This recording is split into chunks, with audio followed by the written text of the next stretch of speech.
What's good, everybody? We're back. Podcast 35. A couple weeks out from the season. So, we got some news and we got some season predictions for y'all if y'all stay to the end. So, for SEC only, because that's kind of what it's based around. So, but that'll be at the end. So, first of all, we got some NFL news. Deshaun Watson is now suspended 11 games, fined $5 million. What do you think about that? You think that's right? Dude, I don't even know. You think it's fair? You think he needs more? No. Because that's an upgrade from what did happen. Yeah. Before, but right. So you think that's fair? 11 games. I mean, that's basically the season. Yeah. Yeah, I would definitely not need more.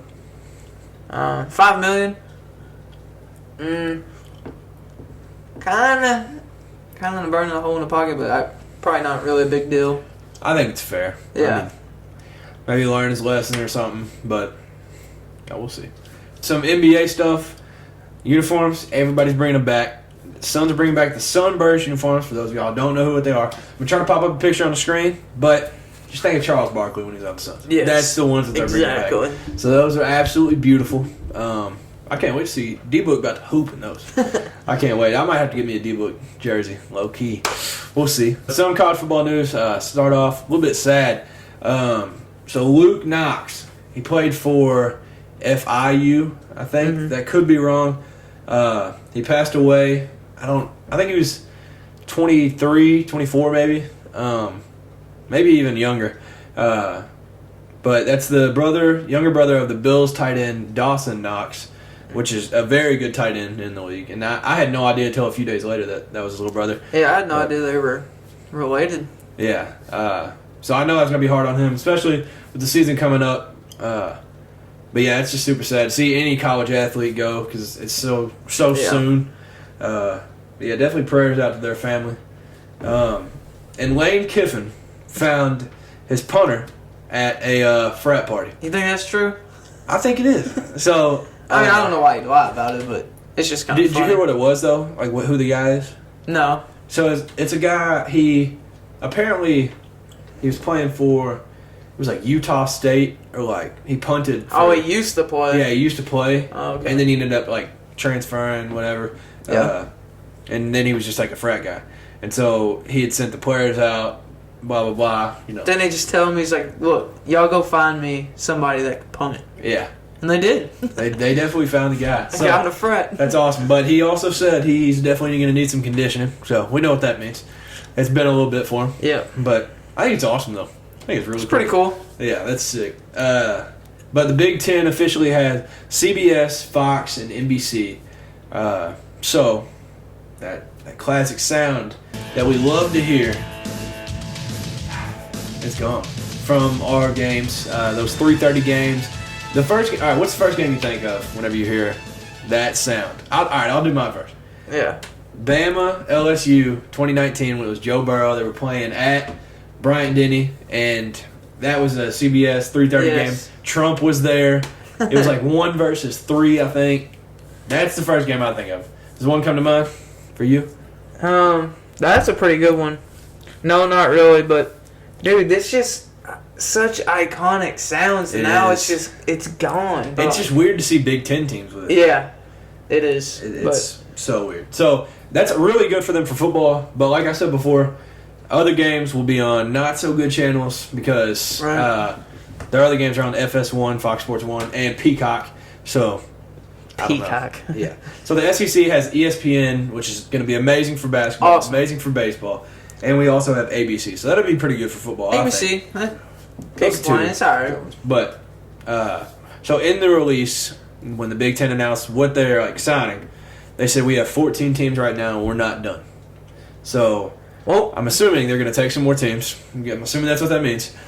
And so who do you think it'll be?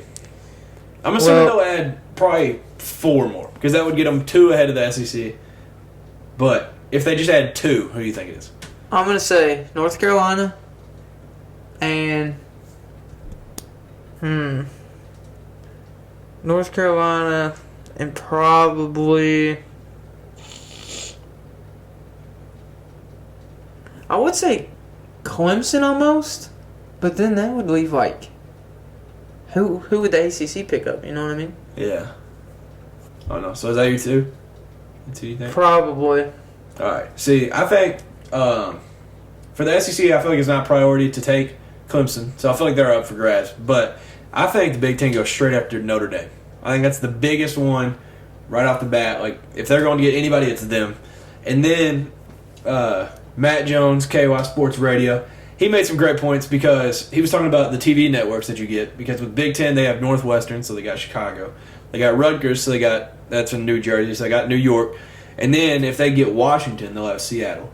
So if they're going for, like, money-wise, that's probably, Washington's probably going, and Oregon because of Nike. Oh, okay. So I think they could branch out and go Washington. If they were picking 4 to get ahead of the SEC, I think they go Notre Dame, Oregon, Washington, and then I think the last one's probably like, I don't know, Stanford maybe. Yeah. Just because it's a smarter school and they keep with the California. Right. But that's just what I think. I don't know. That could be. I just think if anything, they get Notre Dame.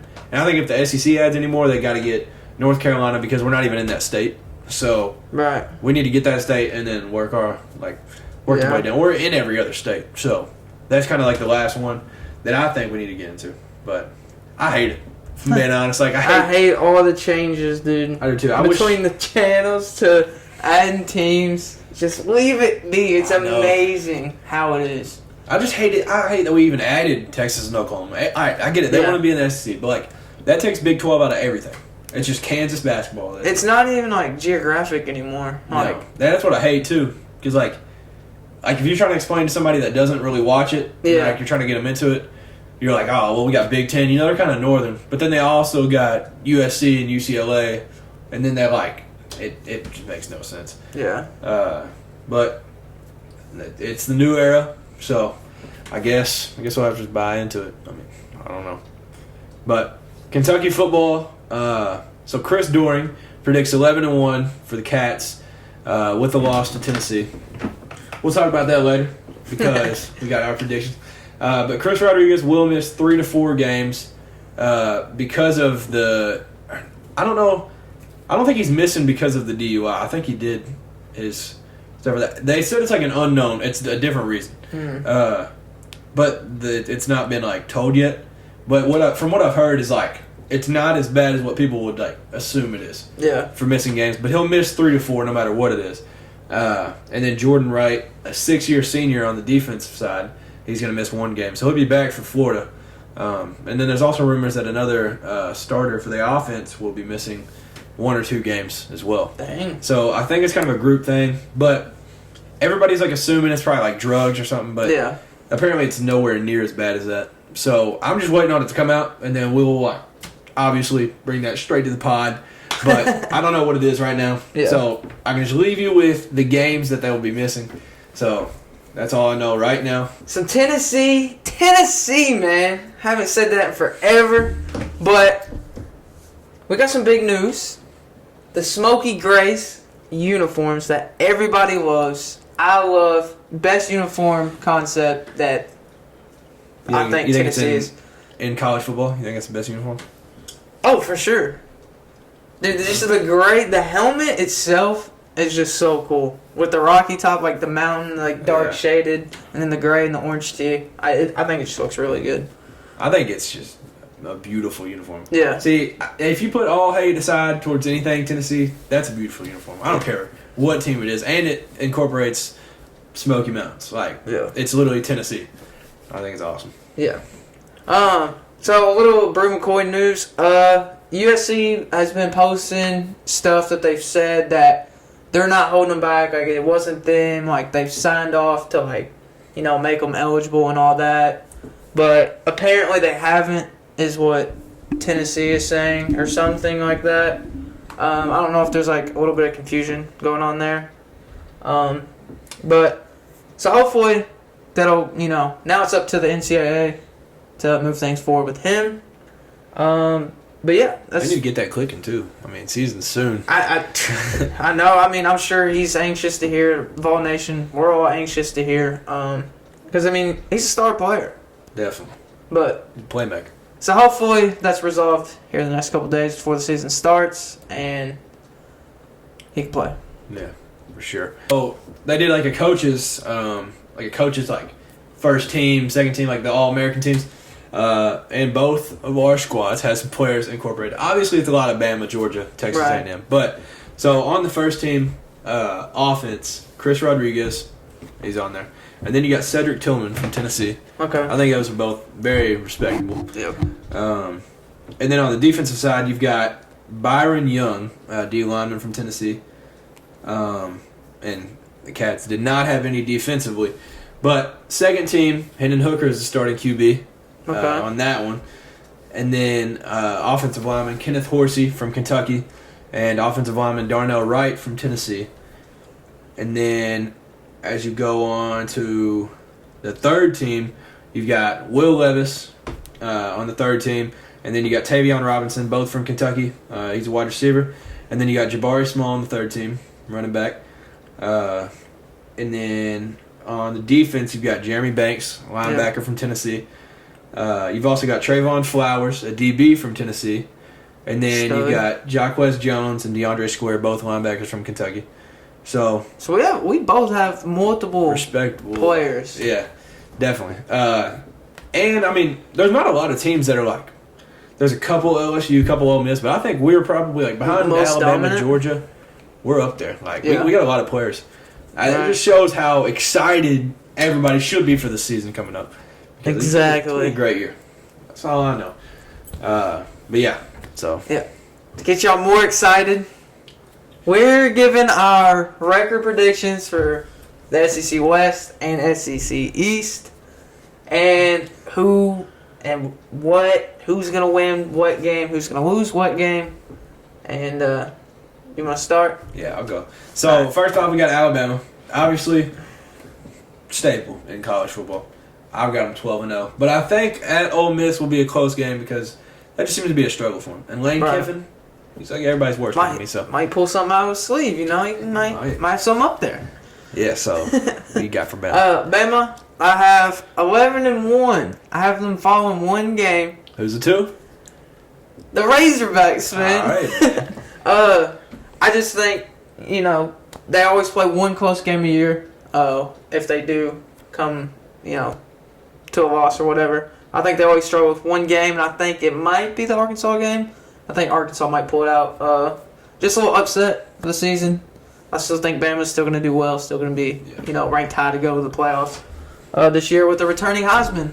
So, but I think there might be one upset in there, and out there in Arkansas. Yeah, the hype's real. KJ Jefferson back, Sam Pittman. He's got him working too. So I can see it. I can definitely see it. Yeah. Next we got LSU. I've got them going 6-6. I like them being bowl eligible, but there's a couple games that they could drop or like win. Right. So they could be 4-8 or 8-4. I don't know, but I have them losing to Mississippi State, Tennessee, Ole Miss, Alabama, Arkansas, and Texas A&M. It's just the West schedule. I mean, yeah, you just hate to see it. But what do you got on? All right. Yeah, as we go through these games, you'll just realize it's survival of the fittest with the SEC. So I mean, you struggle, you're struggling. If you're winning, you're winning. We came to realize that when we were doing this, but. LSU, I got going 5-7, just one game short of being bowl eligible. I have them losing to Mississippi State, Auburn, the Vols, Ole Miss, Bama, Arkansas, and Texas A&M. I can see it. So next we got Arkansas. I have them going 10-2. Like I said, the hype is real. I have them losing to Texas A&M and Bama. I think that's the really only two, but. Arkansas 9-3, losing to Texas A&M, Bama, and Ole Miss. I have Ole Miss pulling one out on them. Yeah, I think Ole Miss is they could be really, really good. I think it'd be a little worse than what they're expecting. Right. So I don't know. Then we got Auburn. So this is second or third year for the new head coach. I got them 4-8. Bruh. Just being honest. So I like Penn State. They've got Sean Clifford back. I like Penn State beating them early. LSU, another loss. Losing to Georgia, Ole Miss, Arkansas, Mississippi State, Texas A&M, and Alabama. Like I said, the West is just awful to play if you're just a little down. Right. SEC West is just tough. But I have Auburn going 6-6. So being below eligible, 50-50. I have them losing to Penn State, Georgia, Ole Miss, Arkansas, Texas A&M, and Bama. You had them losing to LSU, right? Yeah. Yeah. I think they'll. I think it was at LSU. I think maybe. I don't remember, but I think they'll pull that one out. Yeah. Mississippi State. I'm high on Mississippi State. When you have a great quarterback and a great offensive-minded coach, I think they click really well. They did last year. So I've got them going 7-5. In the West, that's pretty good. So I've got them losing to Arkansas, Kentucky, Alabama, Georgia, and Ole Miss. I'm just big on Mike Leach. He's just a legend. And then Will Rogers. I mean, he's just a great quarterback. He's insane, kinda. Yeah, dude can sling. I have them complete opposite. I have them 5-7, losing to Texas A&M, Arkansas, Kentucky, Bama, Auburn, Georgia, and Ole Miss. Then we got Ole Miss. Like I said, can be either way, but I got them going 8-4, losing to Kentucky at home early in the year. That one you can go either way. I don't know. But then I got them losing to Texas A&M, Alabama, and Arkansas. Ole Miss, I got 9-3. I think the Lane train, as he always likes to say. I think he's going to do fairly well this season. I think I only have them losing to Texas A&M, Alabama, and Arkansas. Yeah, and I mean, they've loaded up in the transfer portal. Mm-hmm. Obviously, they've got Jackson Dart. I think he was a 5-star, honestly, when he committed to USC. He's a transfer. Right. I think he's going to be really good for him. And then they got Zach Evans, best transfer running back, in my opinion. Right. And then they got like Jordan Watkins from Louisville. So I think they'll be fine. I mean, they lost, obviously, an NFL quarterback, but he's replacing it with tons of talent. So we'll see how it goes. Then last in the West, we've got Texas A&M. We got them going 10-2 for me, with losses to Mississippi State. Like I said, I like them. And Bama. I have them competing with Bama. I think it's going to be a close, conference run between these two, Texas A&M and Bama. I have Texas A&M at 11-1, but losing to Bama. So, technically, the winner for us in this is, for me, it would be Bama because they went 12-0 and didn't lose to Texas A&M. But for you, it would be Bama still, but with a close race against Texas A&M. And like you said, all the beef and everything. I mean, it's kind of funny. That's how we did the schedules and scores, but it's kind of funny. All the beef going on, and then it's like a race for the West. So yeah, I like it though. Starting off the East, Florida. I've got them going 6-6. I like them being bowl eligible, but I have them losing the first game to Utah, then second game to Kentucky. So I got them starting out 0-2, and then I got them losing to Tennessee, LSU, Georgia, and Texas A&M. Florida, 6-6, barely making it, to a bowl game. Losing to Utah, I think that's their first game of the season. Yeah. Losing to Utah, losing to Kentucky, the Vols, LSU, Georgia, and Texas A&M. And then we got Georgia. I have them losing to Kentucky, so I got them 11-1. I don't know. I think that'd be a huge game for the Cats. Yeah, that would be. I think it's been since 2008. Was the last time that? Yeah, so when Randall Cobb was there. Wow. Yep. What a name, too, also in college football. Yeah.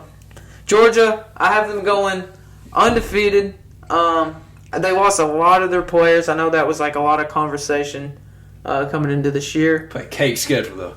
But with their schedule and their replacements that they can, replace the players that they had, I think they'll do very well still. But I think the first game of the season against Oregon, I think it might be a 50-50. It might be a close game. It could go either way. But I'm leaning more towards Georgia. I feel like Georgia's going to come out ready, backing up, defending, national champion. They might come out hot the first game. Might not. I don't know. Yeah, I think a big thing for them this year, obviously they're always like running back heavy, but they got the best tight end in college football right now, Brock Bowers. And then they got, however it's said, Eric or Eric Gilbert, I don't know how to say it, but he is also a stud. He was a 5-star, best tight end in his class, so I don't know. But George QB, how do you feel about Stetson? Man, you know how I feel. They should have started JT Daniels. JT Daniels is better. He's about to show that at West Virginia this year. Stetson will get it done. But I just don't think he's it. Yeah. He's almost lost to Kentucky. Last year he had his most talented team of his whole time at Georgia. Right. And it was still closer than the scoreboard said. But it was I think it was like close. And then they almost lost at Kentucky the year before. And then I just don't see it. I don't see it at all. Good for him though, you know. Good for him. Hey, big Georgia guy. Oh man. But then we got Missouri. I got them going 5-7. With losses to Auburn, Georgia, Florida, South Carolina, Kentucky, Tennessee, and Arkansas. That's just a tough schedule for the East, I feel like. They just play like all the good teams. They play a very tough schedule. And they play both of our teams back-to-back. Right. So. I have them kind of on the struggle bus a little bit. I wouldn't say Vanderbilt bad, but, they're just maybe one step ahead of Vanderbilt. I have them going 4-8, losing to Kansas State, Auburn, Georgia, Florida, South Carolina, Kentucky, and Tennessee, and Arkansas. Then we got South Carolina. I got them going 5-7 as well. I don't know what to choose with Shane Beamer. I don't know whether to be on the train, but right. So 5-7 losses to Arkansas, Georgia, Kentucky, Texas A&M, Florida, Tennessee, and Clemson. Like I said, in the East, when you play at Clemson and you play Texas A&M, that's just brutal. In the same year, which obviously they play Clemson every year, but Texas A&M on this year. That's just tough. Right.